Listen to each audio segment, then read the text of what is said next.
निवेदन कर रहे थे। आज शिव का दर्शन करने हेतु देवगुरु बृहस्पति और देवराज इंद्र कैलाश पर्वत पर जाते हैं। भगवान भोलेनाथ तो इनकी परीक्षा के लिए प्रतीक्षा ही कर रहे थे। सो बाहर ही अवधूत स्वरूप में खड़े हो गए, नग्न अवस्था में भभूति को लगा करके, बड़ी बड़ी जटाएं ऐसी बिखरी हुई, नेत्र एकदम ज्वाला से धधक रहे थे। देवराज इंद्र ने देखा तो कहा, जाओ शिव से कह दो जाकर के, महादेव से कह दो जाकर के, देवराज इंद्र तुमसे मिलना चाहते हैं। महादेव जी ने कोई उत्तर नहीं दिया, शांत स्वरूप में खड़े रहे। बार बार जब देवराज इंद्र के कहने से भगवान शिव कुछ नहीं बोले तो देवराज इंद्र को क्रोध आ गया। सो उन्होंने अपना वज्र उठा लिया और जैसे ही वज्र उठाया महाराज, वैसे ही इंद्र की भुजा अकड़ गई।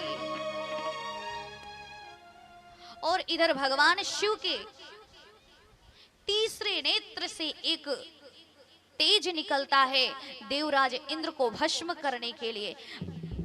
साथ में देवगुरु बृहस्पति है।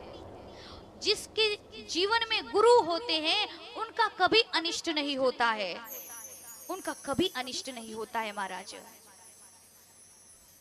बृहस्पति महाराज को पता चल गया कि ये साक्षात शिव हैं, चरणों में गिर गए, खूब बढ़िया स्तुति करने लगे। नमामि शमीशान निर्वाण रूपम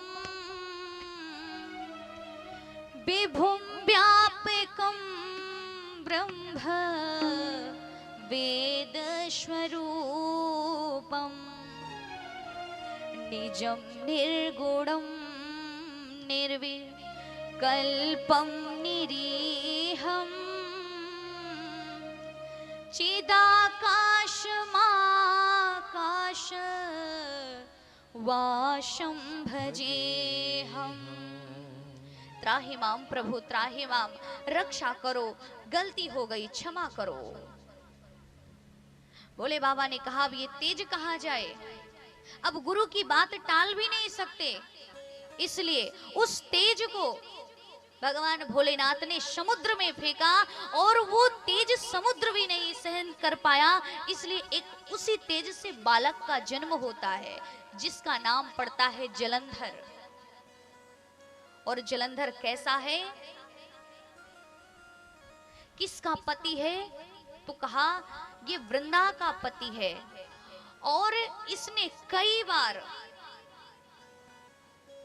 भगवान भोलेनाथ को भी हराया है।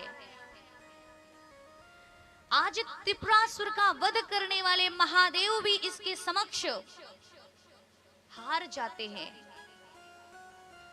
अच्छा, हार क्यों जाते हैं, कारण क्या है, इसके पीछे का राज क्या है, तो कहा परम सती असुराधिप नारी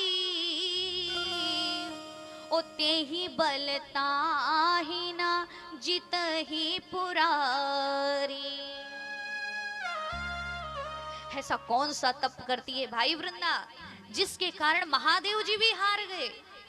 तो कहा घर ते जात जलंधर धारी तब तक रहत तेल महुठारी। घर ते जात जलंधर धारी तब तक रहत तेल महुठारी। घर ते जात जलंधर धारी तब तक रहत तेल महुठारी। घर ते जात जलंधर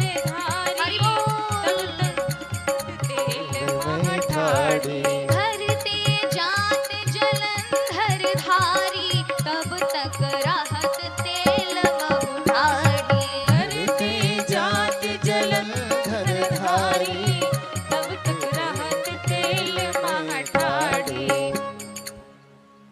घर ते जात जलंधर धारी तब तक रहत तेल महुठारी।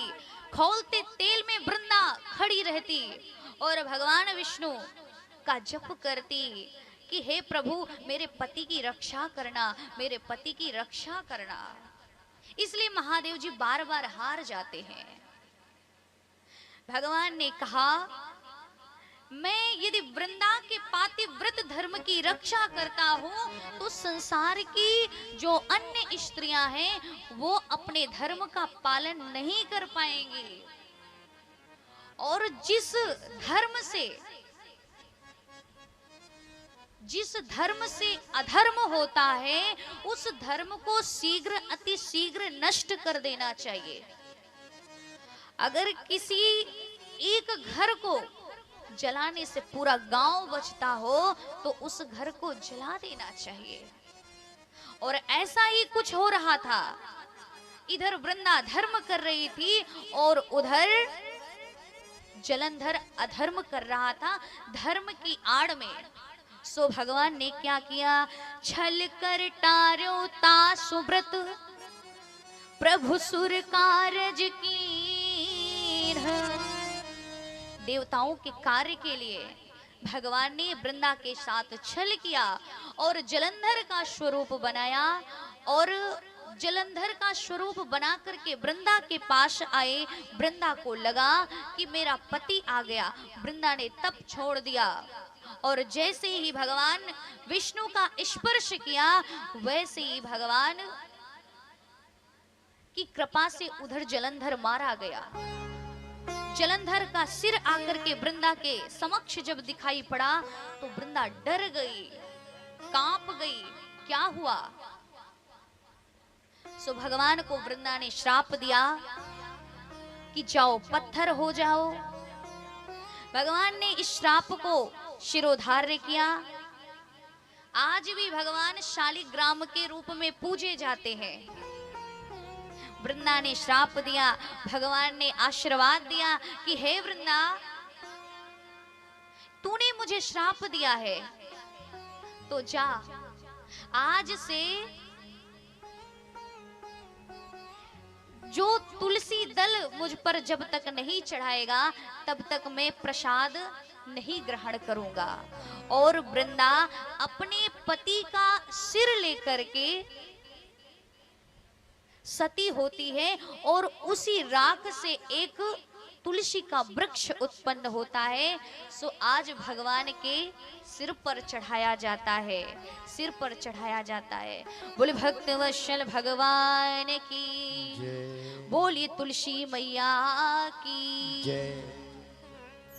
यहाँ पर कितने जन हैं जिनके घर में तुलसी का पौधा है?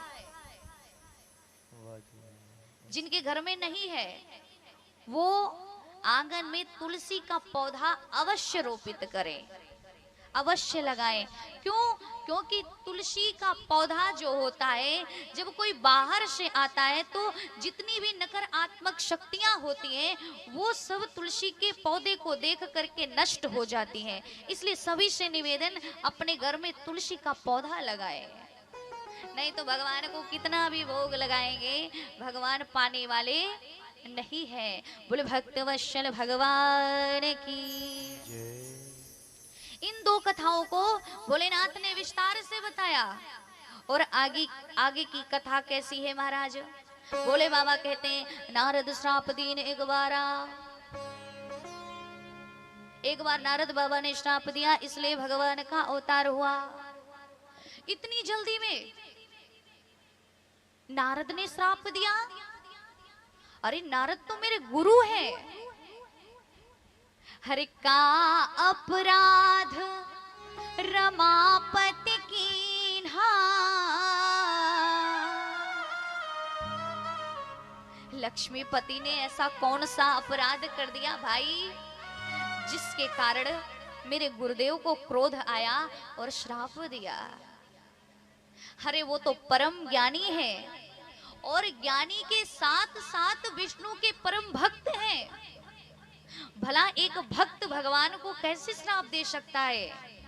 एक नौकर अपने मालिक को कैसे अपशब्द बोल सकता है? कैसे उसका अहित करेगा? इस कथा को बाबा थोड़ा विस्तार से बताओ। नारद विष्णु भगत पुनि ज्ञानी, ये बात थोड़ी मेरे भेजे में नहीं समझ में आ रही है। भोले बाबा कहते हैं, ज्ञानी मूढ़ न कोई,